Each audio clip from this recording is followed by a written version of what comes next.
नमस्कार, मी वैशाली. स्वागत आहे तुमचे टी टाईम विथ वैशालीमध्ये. मैत्रिणींनो, आज मी तुम्हाला बैलपोळा का साजरी केला जातो आणि कसा साजरी केला जातो आणि याच्याबद्दल संपूर्ण पूजाविधीसुद्धा दाखवणार आहे. तर याच्यासाठी तुम्हाला तयार बैलसुद्धा भेटतील, पण मी घरच्या घरी मातीने बैल कसे तयार केले याच्याबद्दल मी तुम्हाला आधी बैल बनवण्याची कृती दाखवणार आहे. तर तुम्हाला जर माझी बैलपोळ्याची पूजाविधी पाहायची आहे तर माझा व्हिडिओ नक्की शेवटपर्यंत पहा, म्हणजे तुम्हाला पूजाविधी पाहायला मिळेल. पण पूजाविधी पाहायच्या आधी मी घरच्या घरी कुंडीतल्या मातीतून बैल कसे बनवले याची कृती तुम्ही अगदी थोडक्यात पहा. आणि मैत्रिणींनो, माझे व्हिडिओ आवडत असतील तर लाईक करा, शेअर करा आणि सबस्क्राईब नक्की करा. तुम्ही सबस्क्राईब केल्यामुळे मला उत्साह मिळतो आणि मी आणखीन छान छान व्हिडिओ तुमच्यासाठी घेऊन येऊ शकते. तर हा बैलपोळा सण आपण श्रावण महिन्याचा जो शेवट असतो त्या दिवशी हा साजरी केला जातो. तर याच्यासाठी आपण हे बैल मी कसे तयार केले हे पहा तुम्ही. जीवा शिवाची बैल जोड, जीवा शिवाची बैल जोड, डौल मोराच्या मानचा र डौल मानचा, ये ग रामाच्या बाणाचा र ये ग बाणाचा, डौल मोराच्या मानचा र डौल मानचा, ये ग रामाच्या बाणाचा र ये ग बाणाचा, तान्या सर्जाची अनाम जोडी, तान्या सर्जाची अनाम जोडी, कुणा हुवीत हाती घोडी माझ्या राजार, कुणा हुवीत हाती घोडी माझ्या राजार, डौल मोराच्या मानचा र डौल मानचा, ये ग रामाच्या बाणाचा र ये ग बाणाचा. तर अशा प्रकारे हे सर्जा आणि राजा आपण घरच्या घरी आपल्या मुलांना घेऊन सुद्धा अशा प्रकारे छोटे छोटे बैल बनवू शकतो. आणि तुम्ही तयार बैल सुद्धा आणून अशा प्रकारे आपण बैलपोळा साजरी करू शकतो. मैत्रिणींनो, हे सण समारंभ आपण आपल्या मुलांना सोबत घेऊन यांची पूजा करायची असते, म्हणजे त्यांना सुद्धा आपल्या संस्कृतीची ओळख होते आणि पुढे त्यांना आपले परंपरेचे ज्ञान वाढवण्यात मदत मिळते. या दिवशी बैलांना स्वच्छ धुवून त्यांच्या अंगाला हिंगूळ लावले जाते, त्यांची शिंगे रंगविले जातात, गळ्यात रंगीबेरंगी विविध प्रकारच्या माळा बांधल्या जातात, पायात घुंगरे बांधले जातात आणि त्यांच्या अंगावर अशी रंगबिरंगी शॉलसारखे वस्त्रसुद्धा घातले जाते. त्यांना पुरणपोळीचा नैवेद्य खायला दिला जातो, ओवाळणी केली जाते आणि त्यांच्या अंगावर गुलाल उधळला जातो. बैलांना ओवाळून त्यांची मनोभावे पूजा करून वाजत गाजत अगदी मस्त मिरवणूक काढत त्यांचं गावभर फिरवले जाते आणि अशा प्रकारे हे बैलपोळा सण साजरी केला जातो. तर हे बैलपोळा सण का बरं साजरी केला जातो, तर वर्षभर आपले हे जे बैल असते ते बैलांकडून आपण शेतामध्ये काम करून घेतो, मग त्यांच्या श्रमातून हे शेती फुलते. बळीराजाच्या कष्टाची जाणीव म्हणून आपण हा बैलपोळा सण साजरी करत असतो. तर श्रावण वद्य अमावस्येच्या दिवशी हा बैलपोळा आपण साजरी करायचा आहे. तर अशा प्रकारे तुम्ही घरच्या घरी अगदी छोटे छोटे मातीचे बैल जर तयार करून त्याची मनोभावी पूजा केली तर आणखीन नाही का मुलांना आणि आपल्याला सुद्धा खूप छान वाटेल. अशा प्रकारे तुम्ही बनवू शकता आणि बैलपोळ्याची पूजा अगदी मनोभावे करू शकता. तर हे पहा, अशा प्रकारे हे बैल मी तयार करून घेतलेले आहेत.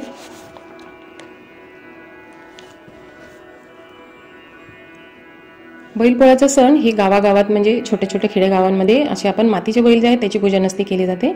तिथं खरे खरे बैलजोडी असतात, म्हणजे शेतासाठी त्यांच्याकडे बैलजोडी असते, त्यांनाच त्या दिवशी आराम दिला जातो आणि त्यांची मनोभावे पूजा केली जाते. पण शहरामध्ये जिथे सध्या आपण राहतो तिथं असे बैल भेटत नाहीत, म्हणून आपले जे गावाकडचे बैल खरेखुरे बैल असते त्यांचे प्रतीक म्हणून हे बैल अगदी रंगवलेले खूप सुंदर सुंदर बाजारामध्ये आपल्याला बैलजोडी दिसते. तर तसेच आपण ते खरे बैलांचे प्रतीक म्हणून आपण हे त्यांना मानवंदना देण्यासाठी आपण अशा प्रकारचे बैल बनवून त्यांची पूजा करायची असते. या दिवशी त्यांना आराम दिला जातो आणि त्यांच्याकडून कोणतेच प्रकारचे काम करून घेतले जात नाहीत. अशा प्रकारे हा वर्षाचा हा दिवस बैलांसाठीही खूप छान असतो. तुम्ही सुद्धा अशा बैल बनवून घरी पूजा करू शकता. आणि याच्यासाठी तुम्हाला हळदी कुंकू फूल दुर्वा आघाडा आणि पुरणपोळी, आपण पोळ्याचे सण म्हणून आपण पुरणपोळी करतो, त्या पुरणपोळीचा नैवेद्यसुद्धा आपल्याला या बैलांना दाखवायचा असतो.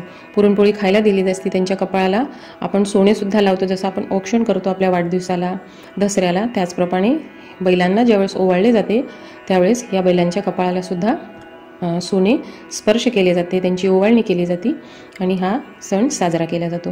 गावामध्ये ह्याची खूप धूम असते. त्या दिवशी गावभर त्यांची मिरवणूक काढली जाते, गुलाल उधळले जाते. तर अशा प्रकारे मनोभावे आपण सुद्धा घरी विकत आणून किंवा मग अशा प्रकारे छोटे छोटे बैल मातीने तयार करून त्यांची पूजा करू शकतो. तर हे पहा, असं छोटे छोटे आपण त्यांचे कान बनवलेले आहेत, छोटे डोळे बनवलेले आहेत, त्यांचे शिंग बनवायचे.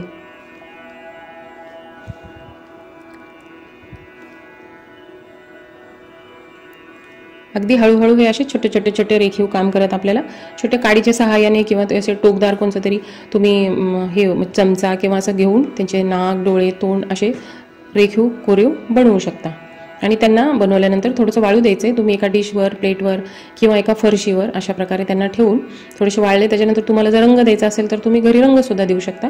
मी यांना आज अशाच प्रकारे मातीचे बनवून त्यांचीच पूजा केलेली आहे. आता पुढे आपण यांची पूजा कशी करणार आहोत ते पाहणार आहे.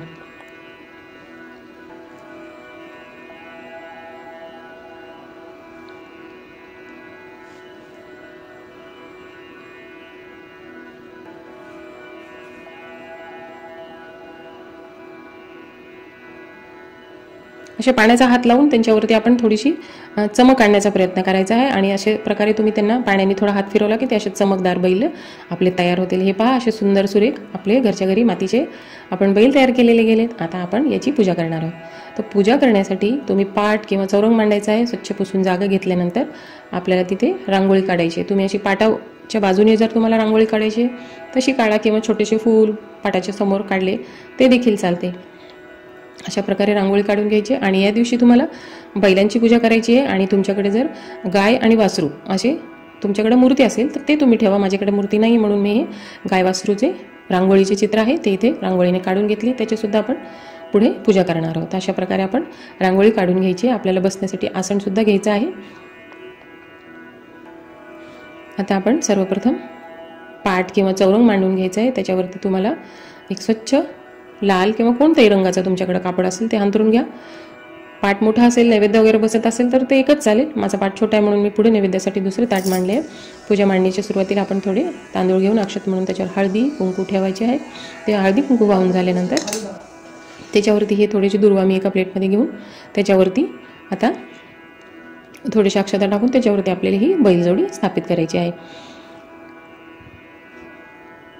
तुम्ही बनवल्यानंतर ज्या प्लेटमध्ये किंवा फरशीवरती घ्या ती तशीच ह्याच्या पूजेसाठी मांडा. कारण तुम्ही ठेवल्यानंतर ते उचलायला जाल तर तुटण्याची शक्यता. तुम्ही ज्याच्यावर बनवून ठेवाल ते तसेच घेऊन तुम्ही पूजेला मांडणी करा. आणि पूजेसाठी आपण सर्व साहित्य घेतलेले आहे. हळदी कुंकू, गुलाल, अक्षता, काकडी घेतलेली आहे. नैवेद्यासाठी आपण पुरणपोळी करतो. तुम्ही सकाळी लवकर पूजा जर केली आणि तुमची त्यावेळेस पुरणपोळी तयार नसेल तर तुम्ही त्यावेळेस खडी साखरेचा नैवेद्य दाखवा.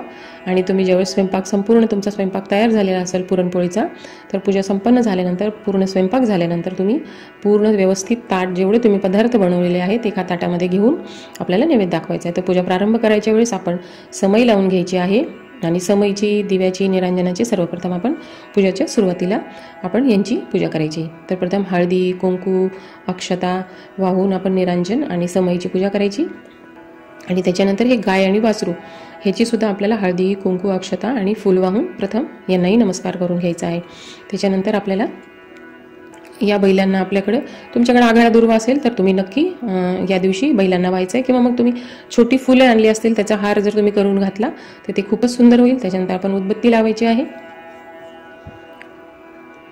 समईला निरांजनला आपण फुले वाहून घ्यायची. आता आपल्याला बैलांचा टिक्का करायचा. तुम्ही हे जी टिक्का लावणार आहे हळदी कुंकाची बोट किंवा गुलाल अष्टगंध ह्याची सुद्धा तुम्ही त्या बैलांच्या अंगावर डिझाईन काढू शकता. मी इथं अष्टगंध आणि त्यांचे छोटे छोटे छोटे टिपके देऊन त्या बैलांची रंगवलेली आहे. आखाडा आणि दुर्वा मी त्यांना वाहत आहे.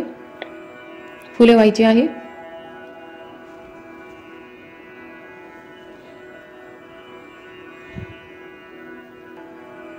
आघाडा दुर्वाची माळ करून जर तुम्ही घातली तर ते देखील चालते. हळदी कुंकू अक्षता फुले हे सर्व वाहून आपल्याला या बैलजोडींचे पूजन करायचे आहे. तुम्ही वस्त्रमाळ देखील वाहू शकता. फुलं जर छोटी छोटी आणली आणि त्यांच्या गळ्यामध्ये बसत असेल तर तुम्ही त्याची माळ करून घाला. आणि आपण बैलांना फुले वाहून घ्यायची आणि वस्त्रमाळ घालायची.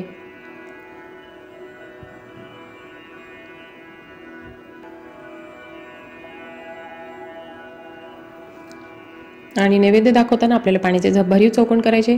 5 प्रकारची फळं पण नैवेद्याला ठेवू शकता किंवा मग अशा प्रकारे पूर्ण नैवेद्याचे ताट तुम्ही ह्या बैलजोड्यांना ठेवू शकता. तर पुरणपोळीचा स्वयंपाक झाल्यानंतर आपल्याला अशा प्रकारे ठेवायचे. तुमच्याकडे काकडे असेल तर ते सुद्धा तुम्ही नैवेद्यामध्ये बैलांच्या समोर नक्की ठेवा. अशा प्रकारे आपल्याला 3 वेळा पाणी फिरवून घ्यायचे आहे. शक्य असल्यास तुम्ही तुळशीचे पान देखील या नैवेद्यावरती नक्की ठेवा. आणि उदबत्ती वाळून निरंजन ओवाळायचे आहे आणि आरती करायची. आपल्याला यावेळेस गणपती बाप्पाची आरती करायची आहे.